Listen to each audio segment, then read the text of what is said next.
I just wanted to be accepted for who I was, but I didn't even know who I was. At my earliest conscious thoughts, I thought that I was a girl trapped inside a boy's body. At whatever point that was that I rejected my dad and connected with my mom and my sisters, I don't know, but all I knew is that I liked playing with dolls and dressing up in their clothes, and I had gender dysphoria from the beginning, thinking that that there was something wrong with my body and not something wrong with my mind. I prayed that God would change me. I prayed that I would wake up the next morning and I would be a girl. You can imagine the depression that came wanting to get Barbie and Barbie's dream house, but instead I would get Tonka trucks and G.I. Joe. I thought that if I had a twin brother that I would know then what it was like to be myself. And when I went to school and the boys rejected me with their comments of calling me sissy, little girl, what that did is it pushed away the one thing that I needed the most, and I needed to know that I was accepted as I was, as a male. So walking into the gay culture at 20 years old, still not realizing that I was trying to be what everybody wanted me to be, because I really had no identity of my own.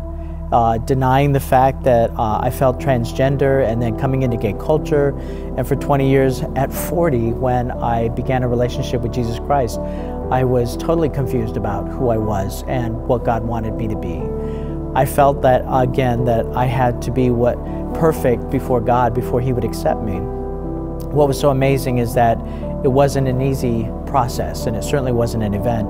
But as I came to God and fallen into my sin, what was so amazing is I would expect God to just basically reject me and cast me away. But in John it says that him that comes to me I will never cast out. And as I came to God as I was, broken and defiled, His answer to me was always the same. It's like, Mike, I still want you. You know, I paid for that. Let's walk this out together. And what was so powerful is that He was more faithful to me than I was to Him. And as I would just learn to walk with Him, He earned my trust back. And He showed me that I could be exactly who I was without any expectation, but He wasn't going to leave me where I was either. And that transition has been a long time coming, but it's also been a beautiful process that He's never given me more expectation than what I could handle at that time. So it helps me to trust Him and to know that tomorrow is going to be better than it is today. And that's a confidence that I've never had before.